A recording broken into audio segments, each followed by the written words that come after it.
spooky lighting for Friday the 13th. So what a great way to celebrate Friday the 13th than seeing the 40th anniversary of the best, basically, Friday the 13th movie, the final chapter, which, wasn't the final chapter. And I was happy to see who do a little thing. I was tired of the 30-minute of previews. I'm excited for Terrifier 3 and stuff like that, but I mean, it's like, oh God, I just want to get to the movie. But I was happy with the 5 minutes of the little thing beforehand telling us the story and the history of it. So that was nice. And then it just made me think of, boy, I'd really like to see Late Night with the Devil again. Yep. He's so good. He needs to do more of this stuff. Great movie. That was great. Again, I like how they talked about how Savini came back. And he's like, I did the first one and the fourth one, so I create him, and I get to kill him. I'm like Dr. Frankenstein. I was like, I like that. And all the standouts, you got Crispin Glover, Corey Feldman. It's a good movie.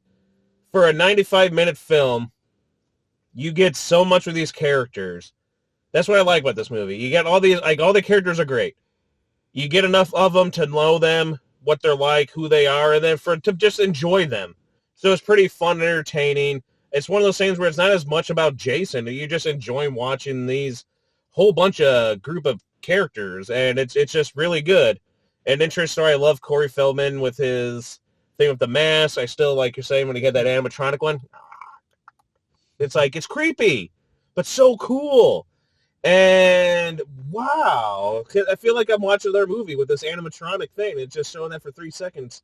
I like his thing with the mask. Gordon, the dog, he's a good little guy. And I don't know, all the characters are great. Some good women, strong women at the end there, fight them off there, the machete and everything. Tommy Jarvis, I like the Tommy Jarvis arcs, the trilogy, even though I wish, I don't know, even though you got, the fifth one, New Beginning, and then you get the one with Jason Lives, the Tommy Jarvis. I think it's my favorite of the films besides the seventh one. So those are all pretty good, but they're enjoyable. This movie is great in so many ways, and I'm glad that it was pretty packed. Because when we went to get the seats, I was like, hey, the row we want is like just two people behind us and then two people behind them. And then all of a sudden it was more like, hey, who's over here? You're in our spots. I'm like, oh no, they're next to our spots. And it was in Auditorium 13. Genius. Great movie. Great, moments. Great kills. As Corey Feldman's character would say, nice pack of, patootsies in there. I mean, a really good amount of patootsies, bayangas, other parts, so it's very entertaining. I love it so much. And it just goes to show you what these films are supposed to be like, how, like, and it just makes you sad again because you're never going to see these type of films again because they just can't make them like this. All those trailers beforehand, except for Terrifier, I feel like you don't get this anymore because everything's got to be done a certain way. They got to do all this, and I don't know. But what was your take on the final chapter of Jason, I thought it was good. And to be honest with you, I also thought it was nice that it wasn't the final chapter because I do like the arc that they started from this movie. Mm. And it was nice that they had that intro to get you into the mood. Of course, just like some of the other Jason movies, they have to do a recap of everything in case you didn't know. Yeah, as I've said before, at least that one makes more sense than, trying to tell us, like, if because it's just showing the camp counseling talking again, the legend of Jason, versus, like, Halloween 4, where, I just love it where the guy in there, those people are going there to pick up Myers' body, and then it's like, this guy here, 10 years ago, it's like, I would assume that they would know this stuff already. Mm-hmm. Like, if you're picking up Michael Myers, you should know who Michael Myers is. The 10-year hit, I just think it's like, you got to tell the audience, but the people there, it doesn't go as, like, natural as, like, this would work, even though we get it, Jason movies. You do it every film. Like, we get it already. We don't need the recaps, but it's fun. Right. Because they could have done a recap when they did in the hospital with the news, but they decided not to do it that way. And I like that they did the campfire story thing because I feel like it is a legend of a camp, council or whatever. Yeah. And it was a great way they started it with continuing from the last movie. And I thought the first kills were pretty good to start it off with that. Yeah, and then twisting, and that was pretty cool. And then the aerobics stuff, I love that so much. So those are what kind of aerobics thing is that? Is that aerobics or is that some other kind of film? Because the shots and angles in that, I can see why it's like, hello, ladies.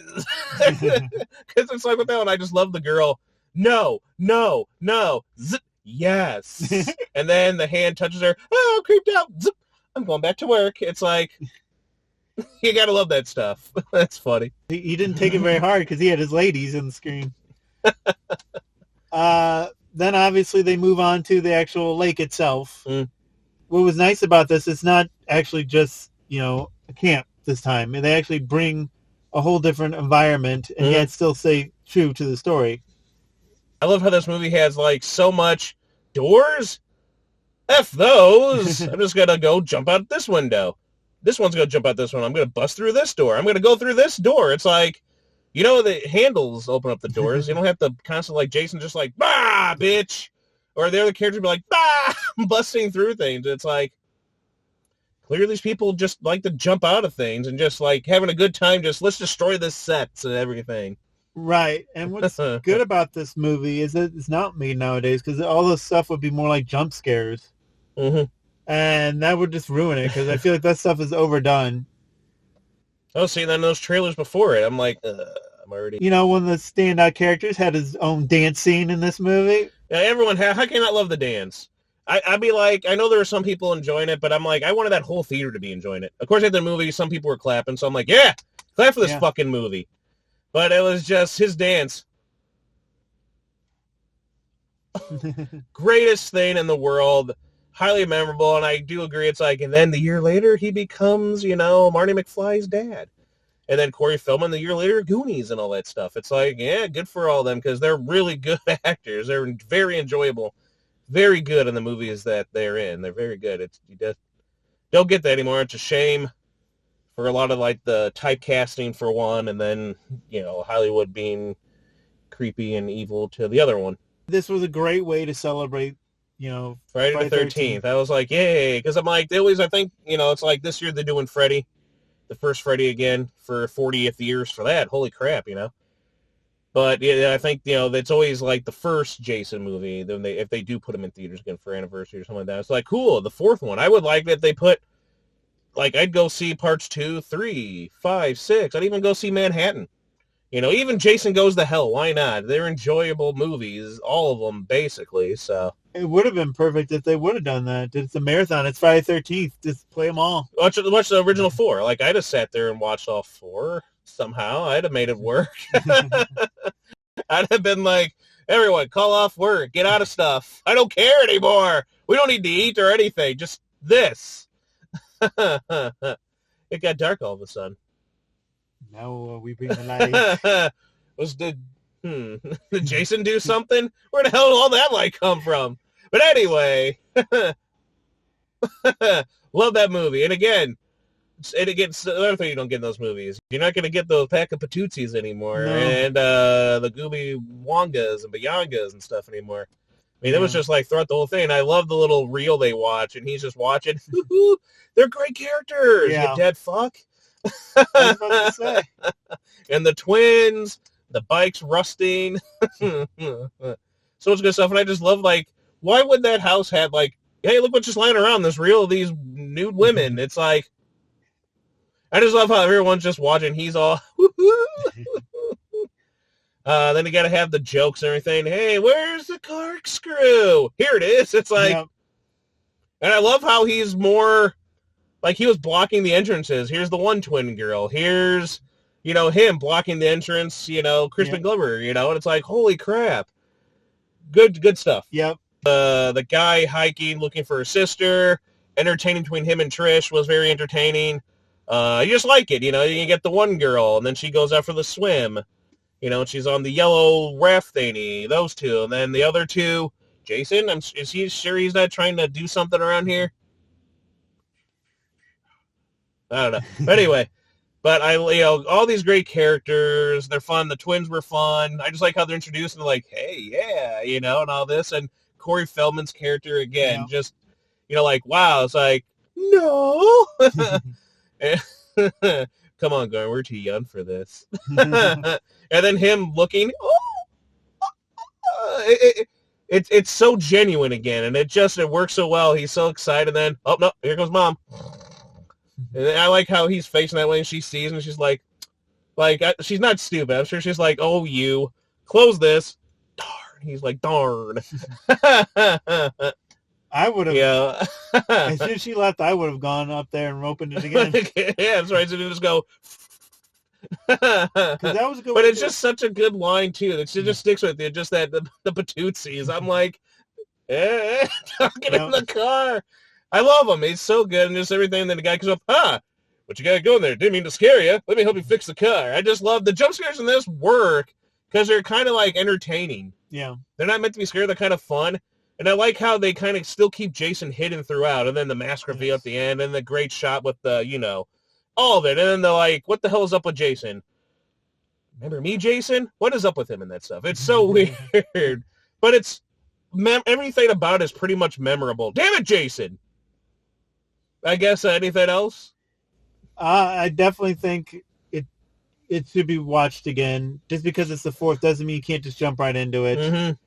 You get what the movie's about, or at least the series is about from the beginning. And it, as you said, it's nice that they throw those nice humor in it. And as the series go on, like especially 6, they just go real crazy with the fun. I love it. So I just love how they do it. Like they think like the one. It's like, I don't know, what's this one? We'll put him in space. I don't know, what's this one? Well, it's like good stuff. But this is such a good movie. The fourth one is so good. And I'm like, oh, I forgot. Like really, wow. Just 40 years old already. Holy crap. And it's one of those things where it's like this movie was better than I feel like every movie new movie that came out this year. Although that Devil one, so good. But I'm like, it's so hard when these are like these old movies. You watch these, and it's like, yeah, these new ones nowadays just. Even the horror movies, they're just not like this anymore. Yes. And when they try to do this, you can tell they're trying.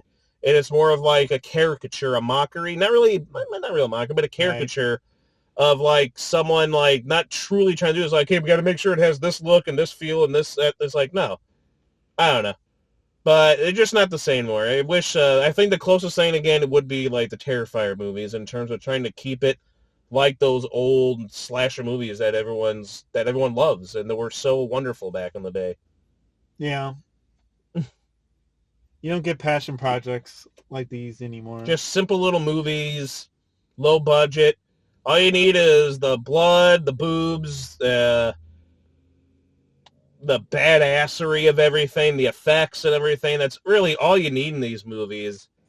We don't really need all this getting too psychological and too trying to make it like we're making this big, epic 3-hour epic movie, It's like it's a horror movie. You can still have good stuff in there with characters like this one has it. Good characters and everything. But it doesn't try to be like we're, like a thespian actor type of thing. They're like, what you're doing. It's a horror. At the end of the day, it's a horror movie. Yeah. Just have fun with it.